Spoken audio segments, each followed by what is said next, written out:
Hello friends, हमने chemistry का तीसरा चैप्टर जो था रेडियो सक्रियता, उसका कुछ क्वेश्चन हमने किया था। आगे भी कुछ क्वेश्चन है। चलिए उन क्वेश्चन के बारे में भी हम थोड़ा जानकारी प्राप्त कर लेते हैं कि उसका आंसर क्या होगा। तो हमारा इसका फर्स्ट क्वेश्चन है 34 नंबर का कि सोडियम का देखिए द्रव्यमान संख्या भी दे चुका है और परमाणु संख्या भी दे चुका है। सोडियम का द्रव्यमान संख्या है 22 और इसका परमाणु संख्या 11 से 1 बीटा उत्सर्जन के बाद बनने वाला पदार्थ क्या होगा। देखिए अल्फा में 2 माइनस होता है उसके परमाणु संख्या में और बीटा में 1 माइनस होता है उसके परमाणु संख्या। इसमें 1 बोल रहा है तो अगर 11 में से 1 हम घटा देंगे तो हमारा मैग्नीशियम का परमाणु संख्या हो जाता है। तो इसका सही उत्तर हो जाएगा हमारा ऑप्शन नंबर ए, मैग्नीशियम। आगे का क्वेश्चन दिया हुआ है यूरेनियम। यूरेनियम का देखिए द्रव्य संख्या दे चुका है 236 और इसका परमाणु संख्या 92 दिया है। उसमें से अगर चेंज हम किए हैं अल्फा और बीटा उत्सर्जन में तो उसका चेंजिंग के बाद हो गया 87 उसका परमाणु संख्या और उसका जो मास वैल्यू है मतलब द्रव्यमान संख्या हो जाएगा 224। तो कितना घटा हमारे अल्फा और बीटा वो जानते हैं।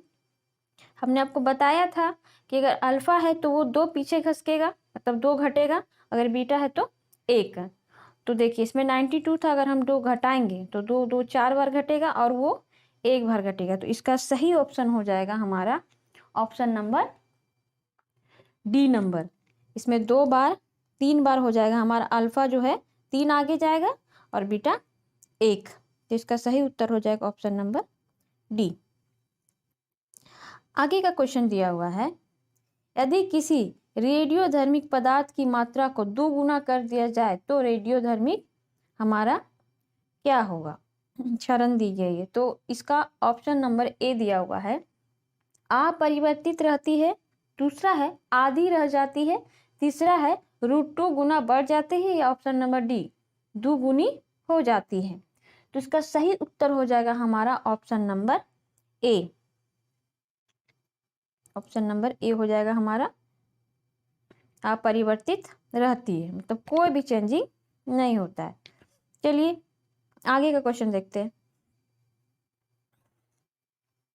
हमारा आगे का क्वेश्चन दिया हुआ है कि यदि यूरेनियम का द्रव्यमान वैल्यू और परमाणु संख्या विघटन होकर परमाणु संख्या हमारा 91 हो जाएगा और द्रव्यमान संख्या 234 बनता है तो कितना अल्फा और बीटा कणों का उत्सर्जन होता है। तो इसका ऑप्शन दिया हुआ है ए नंबर में 1 अल्फा और 1 बीटा, दूसरा में है 2 अल्फा और 2 बीटा, तीसरा में है 1 अल्फा और 2 बीटा और चौथा में है 2 अल्फा और 1 बीटा।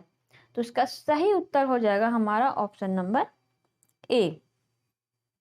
सही उत्तर हो जाएगा ऑप्शन नंबर ए, 1 अल्फा और 1 बीटा।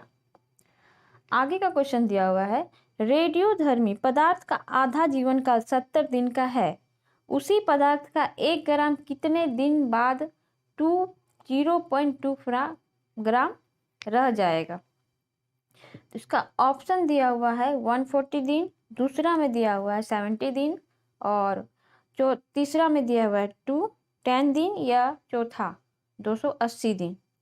तो इसका सही उत्तर हमारा हो जाएगा ऑप्शन नंबर ए, 140 डेज का हो जाएगा। आगे का क्वेश्चन दिया हुआ है हमारा यदि किसी रेडियोधर्मी पदार्थ का अर्ध जीवन काल हाफ लाइफ पीरियड 1 दिन हो तो 4 दिन के पश्चात उनकी प्रारंभिक मात्रा का कितना भाग शेष जाएगा। इसका ऑप्शन देखते हैं 12 whole 1/2%, option number B 26 whole by 1/4% और सी नंबर में है 6 होल 1/4% और ऑप्शन डी में है 16 होल 1/4%। तो देखिए कोई भी अगर परसेंटेज है तो हम 100% मानते हैं, इसमें 4 दिन के पश्चात उसकी प्रारंभिक मात्रा कितना भाग शेष रह जाएगा। तो इसका ऑप्शन नंबर हो जाएगा ऑप्शन नंबर सी। का सही उत्तर हो जाएगा ऑप्शन नंबर सी। चलिए आगे का क्वेश्चन देखते हैं। आगे लिखा हुआ है एक रेडियो एक्टिविटी पदार्थ की अर्ध आयु 4 महीना है। एक रेडियो एक्टिविटी पदार्थ की आयु जो है वो 4 महीना है। इस पदार्थ के 3/4 भाग का क्षय होने में कितना समय लगेगा। जब 4 महीना है तो उसको अर्ध आयु दिया इसका, तो इसका 3/4 भाग क्षय होने में, तो उसको ये होने में कितना समय लगेगा। चलिए इसका ऑप्शन देखा जाए। ऑप्शन ए में दिया हुआ है 3 महीने, ऑप्शन बी में है 4 महीने और ऑप्शन सी में है 8 महीने और ऑप्शन डी में है 12 महीना। इसका सही उत्तर हो जाएगा हमारा option number C. Option number C हमारा सही उत्तर है। आगे का क्वेश्चन देखते हैं। आगे का क्वेश्चन लिखा हुआ है वह प्रणाली क्या कहलाती है जो प्रागैतिहासिक पदार्थों का काल निर्धारित करने के लिए विघटन नाभिक का प्रयोग करते हैं। तो रेडियो काल निर्धारण, दूसरे में है यूरेनियम काल निर्धारण, तीसरा में है कार्बन काल निर्धारण और चौथा में है ड्यूटेरियम काल निर्धारण। इसका सही उत्तर हो जाएगा हमारा option number C. Option number C सही उत्तर है। कोई भी चीज़ अगर पुराना चीज़ है, अगर मिट्टी के अंदर से हमको कुछ मतलब क्या बोलते हैं उसको ढूंढना है, कुछ अवशेष, तो हम कार्बन काल मतलब C2 का प्रयोग करते हैं, C12 का प्रयोग करते हैं। आगे चलते हैं। आगे का क्वेश्चन है पृथ्वी की आयु का आकलन किया जाता है किससे, कौन से स्केल से। तो फर्स्ट में दिया हुआ यूरेनियम डेटिंग से, दूसरा में है कार्बन डेटिंग से, तीसरा में परमाणु घड़ी से और चौथा में जैविक घड़ी से। तो इसका उत्तर हो जाएगा यूरेनियम डेटिंग से। आगे का क्वेश्चन हमारा है, आगे का क्वेश्चन दिया हुआ है रेडियो कार्बन का निर्धारण काल, रेडियो कार्बन का निर्धारण किसकी वायु का आकलन करने के लिए प्रयुक्त किया जाता है। रेडियो कार्बन उससे पहले बताएं तो इसका जमीन के अंदर तो मिट्टी ही रहता है, तो इसका सही उत्तर हो जाएगा हमारा ऑप्शन नंबर जीवाश्म के लिए। ऑप्शन पढ़ लेते हैं। पहले है मिट्टी, दूसरा में है स्मारक, तीसरा में जीवाश्म और चौथा में चट्टान। तो इसका सही उत्तर हो जाएगा ऑप्शन नंबर सी। कार्बन का निर्धारित किसकी वायु के लिए किया जाता है, जीवाश्म के लिए। आगे का क्वेश्चन दिया हुआ है, देखिए ये क्वेश्चन SSC 2014 में पूछा गया था। आगे का क्वेश्चन है सबसे पहले रेडियो सक्रियता शब्द का प्रयोग किसने किया था। ऑप्शन ए में दिया हुआ है हेनरी बेकवेल ने, दूसरा में है मैरी क्यूरी, तीसरा में है रदरफोर्ड और चौथा में डी ब्रोगली। तो हमारा इसका सही उत्तर हो जाएगा option number A, Henry Bakewell. Henry Bakewell सही है। आगे देखते हैं आगे क्या है हमारा क्वेश्चन। चलिए आगे का क्वेश्चन दिया हुआ है यूरेनियम विघटन की सतत प्रक्रिया को जारी रखने के लिए किस कण की जरूरत होती है। यूरेनियम विघटन की ऑप्शन ए में दिया हुआ इलेक्ट्रॉन, ऑप्शन बी में प्रोटॉन, ऑप्शन सी में है न्यूट्रॉन और ऑप्शन डी में है पॉजिट्रॉन। तो इसका सही उत्तर हो जाएगा ऑप्शन नंबर सी, न्यूट्रॉन। चलिए आगे का क्वेश्चन दिया हुआ है हमारा, SSC में पूछा गया है, 2006 का क्वेश्चन है परमाणु बम का आविष्कार किसने किया था। परमाणु बम का जो आविष्कारक कौन थे, वो कौन किए थे जो परमाणु बम का आविष्कार किया था। इसका ऑप्शन पढ़ते। ऑप्शन ए में दिया हुआ है मैडम क्यूरी, ऑप्शन बी में दिया हुआ है पियरे क्यूरी, ऑप्शन सी में ओटो हॉर्न और ऑप्शन डी में अल्बर्ट आइंस्टीन। Albert Einstein. इसका सही उत्तर हो जाएगा हमारा option number C, Otto Hahn. Otto Hahn जो थे वो परमाणु बम का आविष्कार किए थे। चलिए इसको टिक लगा देते हैं। आगे दिया है परमाणु शक्ति संयंत्र किस सिद्धांत पर काम करता है। परमाणु जो शक्ति है वो संयंत्रण किस सिद्धांत पर काम करता है? ऑप्शन ए में है विखंडन के द्वारा, ऑप्शन बी में है संलयन के द्वारा, ऑप्शन सी तापीय दहन के द्वारा, या ऑप्शन डी उपयुक्त तीनों का संयुक्त प्रभाव, जो तीनों मिलके।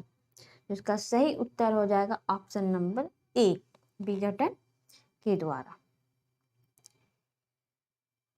आगे का क्वेश्चन दिया हुआ है हमारा, देखिए सब एसएससी में पूछा जा चुका है ये सब क्वेश्चन, 2006 में, 2008 में।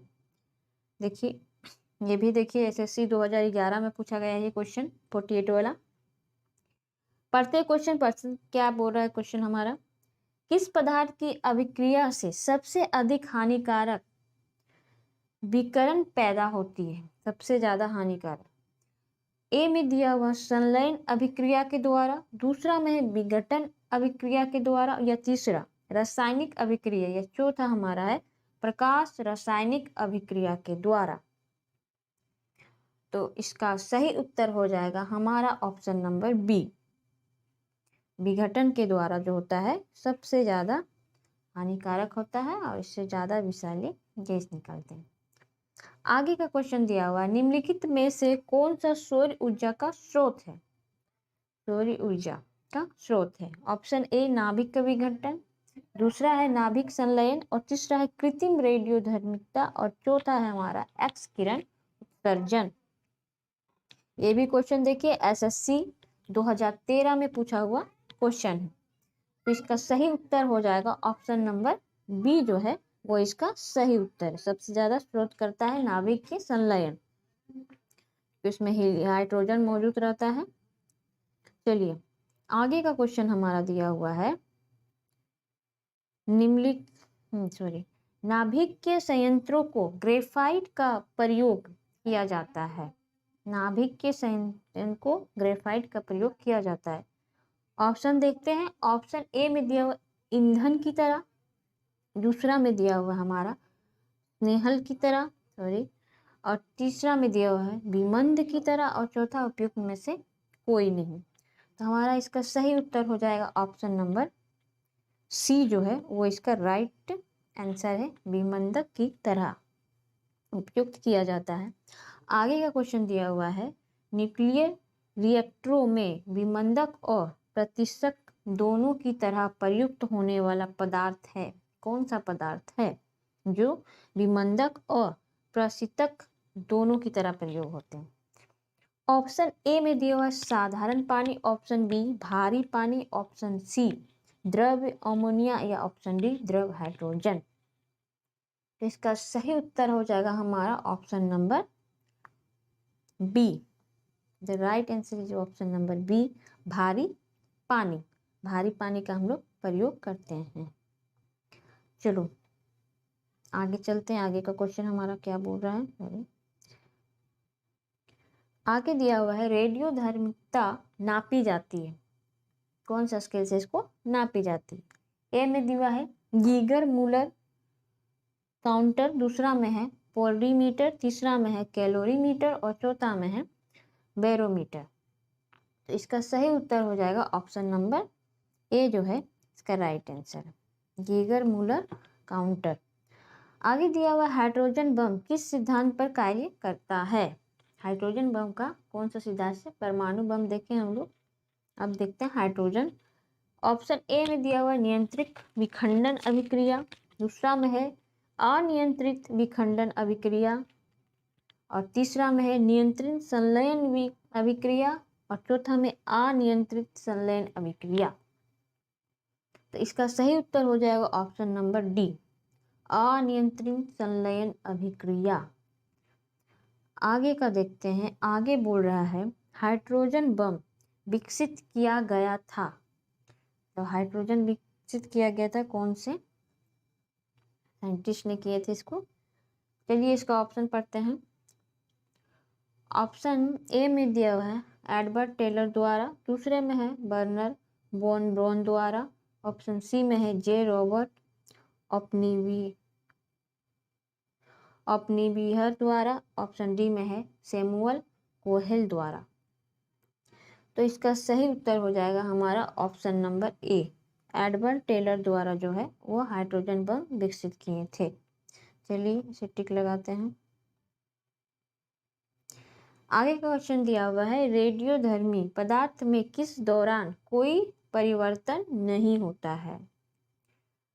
देखिए, द्रव्यमान और आवेश में। ऑप्शन ए में दिया हुआ है बीटा उत्सर्जन के द्वारा या गामा उत्सर्जन के द्वारा। ऑप्शन सी में है ऑक्सीकरण द्वारा या ऑप्शन डी अल्फा उत्सर्जन द्वारा। तो इसका सही उत्तर हो जाएगा ऑप्शन नंबर बी, गामा उत्सर्जन के द्वारा। आगे का क्वेश्चन दिया हुआ है, एसएससी का सारा क्वेश्चन है। देखिए एसएससी में ये सब ज़्यादा पूछा जा चुका है, ज़्यादातर क्वेश्चन है ये सब। चलिए आगे का क्वेश्चन हम पढ़ते हैं। निम्नलिखित रेडियो तत्वों में से किसका उपयोग मनुष्य के शरीर में रक्त प्रवाह की गति के मापन के लिए किया जाता है। ऑप्शन देखते हैं। ऑप्शन ए में दिया हुआ है रेडियो फास्फोरस, ऑप्शन बी में है रेडियो आयोडीन या ऑप्शन सी रेडियो आयरन या ऑप्शन डी रेडियो सोडियम। तो इसका सही उत्तर हो जाएगा हमारा ऑप्शन नंबर डी जो है वो सही उत्तर है,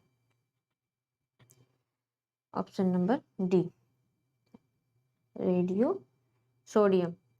यूपीपीसीएस 2003 में क्वेश्चन पूछा गया। एक हमारा लास्ट क्वेश्चन है, अल्फा बीटा तथा गामा की वेधन शक्तियों अपने आरोही क्रम में किस क्रम में होते हैं। असेंडिंग ऑर्डर में हमें सब सजाना है कि सबसे ज़्यादा वेधन क्षमता किसका होता है। कि अल्फा का तो बहुत कम होता है, बीटा का कम और ज़्यादा मतलब बीच में होगा, और गामा सबसे ज़्यादा वेधन क्षमता होती है, सबसे ज़्यादा। तो इसका सही उत्तर हो जाएगा हमारा option number B, option B सही है इसका। पहले गामा फिर बीटा फिर अल्फा। ये एसएससी 2003 का पूछा हुआ क्वेश्चन है। चलिए इसी तरह हम आगे भी आपको बताते रहेंगे। ये चैप्टर 3 का क्वेश्चन था।